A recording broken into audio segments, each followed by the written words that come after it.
Master, please. What you hold there is a weapon from our most feared and hated enemy, King Arthur.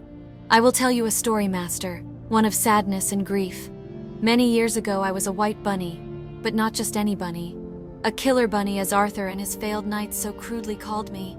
I was mostly docile as long as people stayed away from my cave, and many warriors took my self-defiance as a challenge. So on I went, piling the bodies of warriors, paladins, and even samurai. Many were out for my blood, and many more for my head. Still, I managed to live a hectic yet comfortable life in my cave. That is when that bastard King Arthur came. An old enchanter, Tim, tried to warn them of my nature, but they were the kind to underestimate my power. So I dug my fangs into the first of his knights, killing him.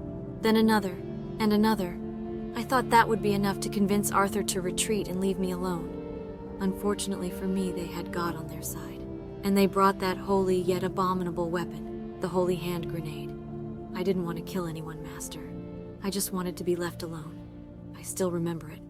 Book of Armaments, chapter 2, verses 9 to 21. And Saint Attila raised the hand grenade up on high, saying, O Lord, bless this thy hand grenade, that with it thou mayst blow thine enemies to tiny bits in thy mercy.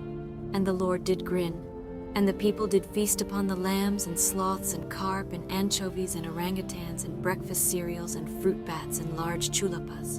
And the Lord spake, saying, First shalt thou take out the holy pin, then shalt thou count to 3, no more, no less. 3 shall be the number thou shalt count, and the number of the counting shall be 3. 4 shalt thou not count, neither count thou 2, excepting that thou then proceed to 3. 5 is right out. Once the number 3, being the third number, be reached, then lobbest thou thy holy hand grenade of Antioch towards thy foe, who being naughty in my sight shall snuff it. I still remember that like the scars on my body. The holy blast reverberated throughout my tiny rabbit body, tearing my flesh and breaking my bones and erasing my poor spirit. I was almost denied by existence from the very one who gave me life, but enough of me remained in my remains. I thought my death would be the end, but that damned enchanter that accursed Tim took my body. Well, what's left of it anyway, to use in his alchemy. That is all I remember, really. When I came to, I was in a strange female body. Master, could you please get your mind out of the gutter for a few more minutes? In any case, I was reincarnated ironically enough as a killer super soldier. But I promised myself I would help people rather than push them away. I will say, Master, that grenade has a holy shine to it. It's a shame it brings back horrible memories.